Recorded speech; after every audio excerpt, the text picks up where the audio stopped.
Morning children, today's lesson is based on the grammatical topic, that is subject verb agreement, and this is very important topic that most of the time students do the mistakes in this kind of particular topic, that is subject verb agreement. Whenever they write, whenever they speak, they do commonly these mistakes which you have to take care of and see, which I am going to teach you. In this case, what is it? In fact, I just would like to explain that. That is, subject verb agreement means that the number and person of the subject must agree with the verb in any given sentence. This agreement of the subject and the verb is called concord. There are certain rules for this agreement. Let's start. Let's begin with rule number 1. The third person singular form of the verb in the simple present tense is formed by adding s or es to the root form, that is first form of the verb.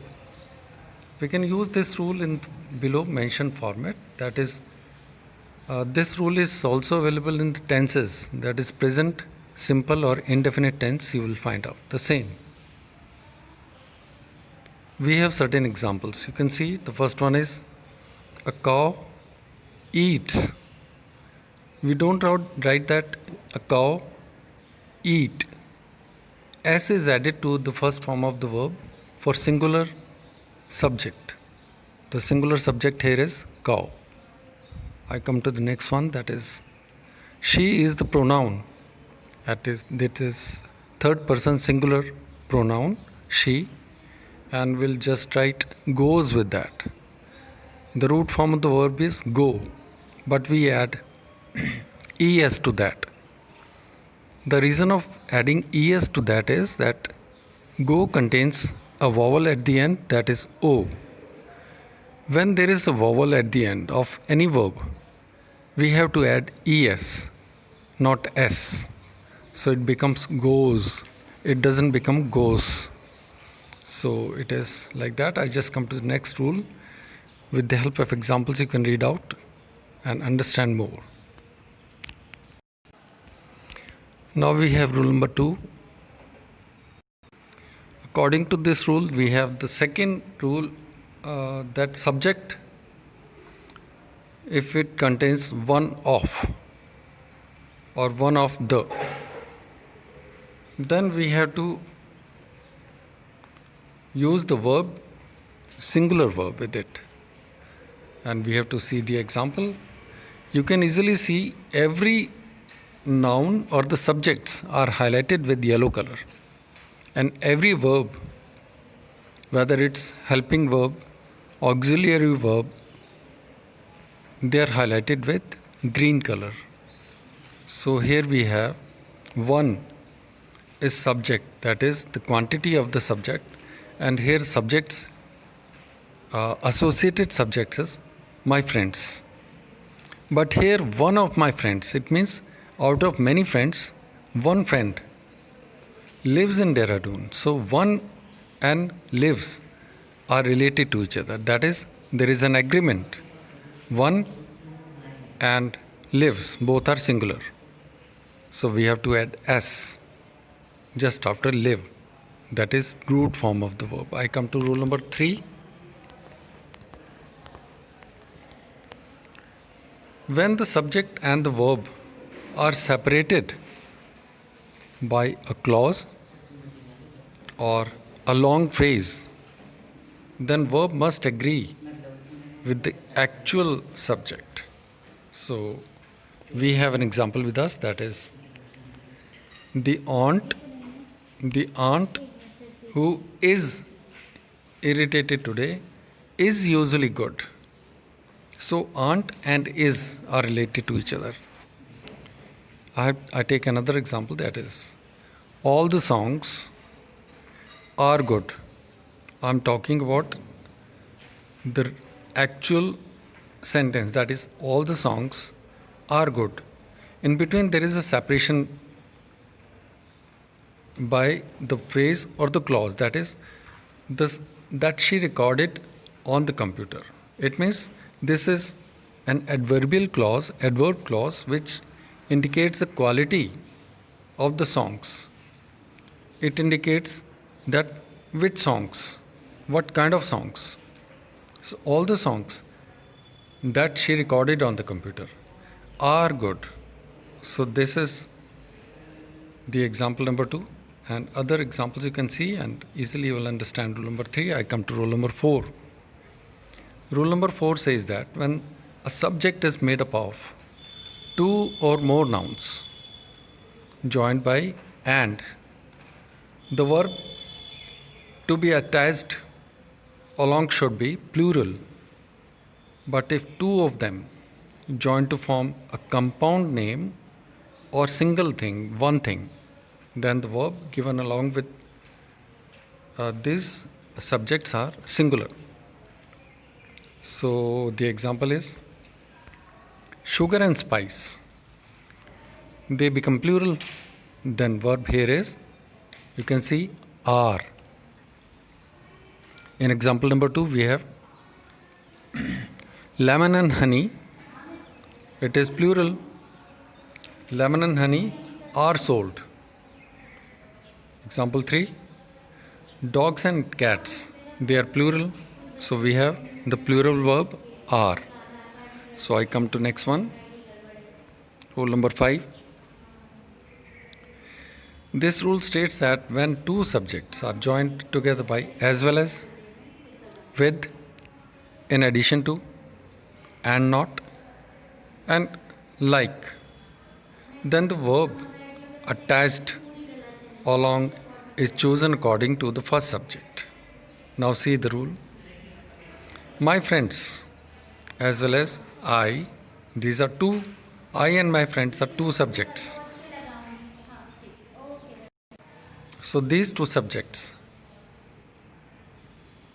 first one is plural, second one is singular. So according to first we have to use are. And I come to next one.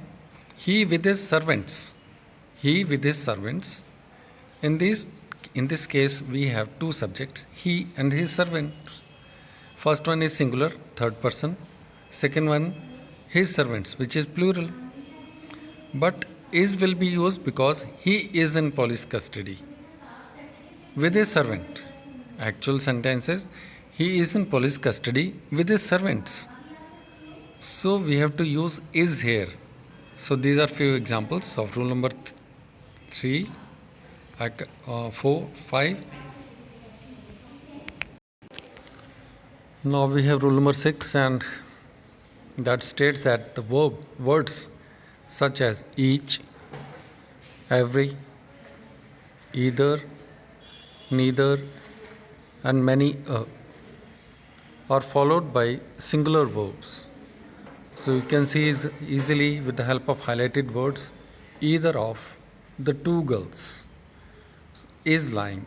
Is related to either, not to the plural nouns girls. In next case, that is, neither of the 5 boys is eating. And we have many examples. So dear children, this is very important that whenever you write, speak or express yourself, you should not do the mistakes of these verbs specially. And it has been observed that most of the times in examinations in the notebooks, I used to check that these mistakes are very much commonly found in your written examinations and notebooks. So I expect that with the help of these explanations, you will understand and you will not do mistakes in your writings and speaking and expressions. And I just move forward to the next example, next rule. Rule number 7 states that when 2 or more subjects in a sentence are joined by the words like or, nor, like either or, neither nor, not only but also, the verb is chosen according to the subject nearest to the verb. This is very important to know that the verb chosen, the noun chosen should be nearest to the verb, and according to that noun the verb will change. And let's see the examples. See, here we have either or in blue, and he and I are subjects. So either he or I. Now in this case we have to use this verb according to I. So either he or I am going to face the consequences. So if I just show you the rule again, you can see I'm highlighting it.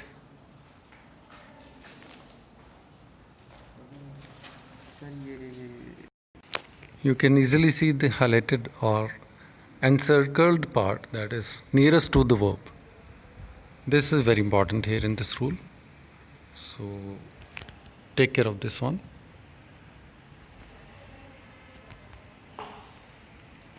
I'll tell you the examples that neither you nor she is to blame. In this case, she is nearest to the verb, and according to she, we have to use is. So this is second example, and more examples we have which you have to use and see and understand yourself. I come to next rule number 8. When the word none will take a verb according to the sense of the sentence. That the word none. This word takes a verb according to the sense of the sentence, and this is a bit controversial. Sometimes it is misunderstood by the students, and take care of this particular use of this none word in the sentences. I have examples. The first one is none of the students.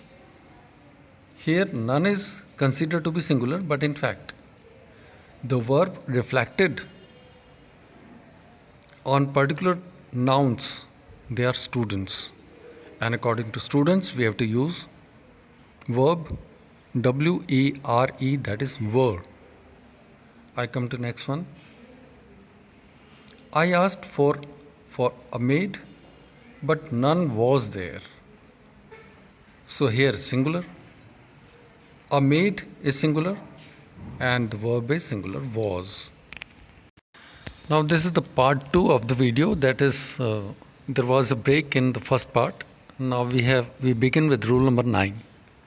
In this 9th rule, subject verb agreement says that when distances, weights, or amounts represent a single unit of a fixed quantity, they are treated as singular, and the verb attached is also singular.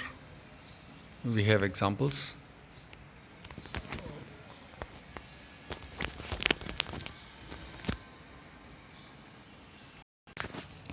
The examples are 500 rupees.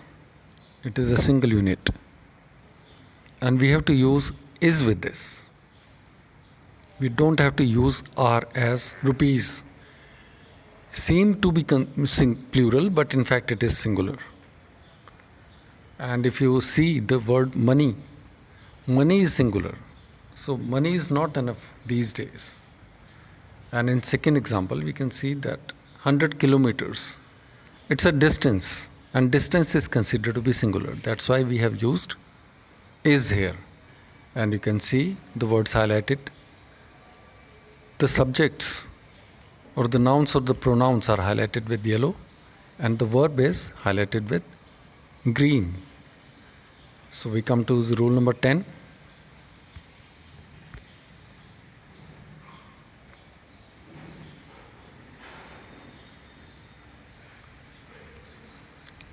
It's that collective nouns like groups, herd, team, they're considered to be singular, especially when taken as one body, and the verb attached to that is singular, of course, and when the members of the groups are considered individually, remember then they are considered plural, and the verb attached to that also is plural. So here we have to take a lot of care using in this kind of situation. So you have to identify whether this subject or the noun is plural or singular. If it is singular, then use singular verb. If it is plural, then use plural verb. First example. A group of workers. So here a group is considered to be singular, not the workers. So the word group reflects on the verb. The verb is was. So group was on strike. Of course, group belongs to workers. So this is the first example. I come to second one. The committee. Committee is singular. It is considered to be singular entity, singular noun. So we have to use is with this. The next one is a team of players. Here what is singular?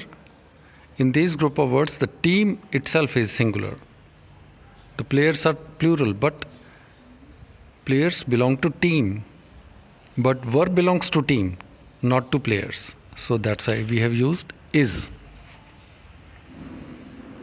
If I come to this one, a group of employees. Now group is the main subject which goes to the verb was. So take care. Group was not happy with the boss. Rule number 11 now we have that if we use uncountable nouns such as furniture, sugar, rice, equipment, they are considered to be singular. And the verb, of course, singular. The example is the furniture is very old. If you see this way, that the furniture is very old, in between there are words in his room. That is a separate part. The furniture in his room is very old. The next one is the stationery. This is singular and the verb is singular. So we have more examples which you can see and learn. I come to rule number 12. This states that the nouns like amends, archives, compasses, glasses, trousers, they are always considered plural. Remember that. And the verb, of course, it will be plural. But when used with a pair of, then a pair of is singular. Then verb is also used singular. Separately, if they are used, they are plural. But when we use attach a pair of, then they are considered to be singular. The example is a pair of jeans. Now, jeans is a plural, but a pair of jeans is singular. Scissors, these are plural. A pair of scissors is singular. So take care of this. I come to next example number 13. Phrases like a lot of, a great deal of, plenty of, some of, they are considered to be singular. And they refer to amount or quantity. When they are referring an amount or quantity, then they are considered to be plural. So take care of it and choose accordingly. Then the example is a lot of money is singular here. So verb is singular is. A lot of money is singular and here it is. The verb is. A lot of students. Here we have to use plural verb. A lot of students, many students. So verb is plural, that is used are. And the next rule, that is the last one, rule number 14, that states that the subject verb agreement. Nouns like news, physics, mathematics, measles, ethics. They are although plural, but they're considered to be singular. When used in a sentence, then we have an example that cancer is a very common disease these days, so it is singular. If I talk about physics, physics is a subject, but S is used. Students may misunderstood it as a plural one. So in that case, it should be singular, and we have to use is. Same with mathematics and other words. Like third one is every parent teaches their child. Every parent is singular. So here, dear children, we have all other examples, and we have exercises included in the form of notes, which I am going to upload very soon. So read this thoroughly and improve your English language with the help of these simple rules. And it's very important to avoid the mistakes in examination and while speaking. And take care. Happy learning and have a nice day. Thank you so much.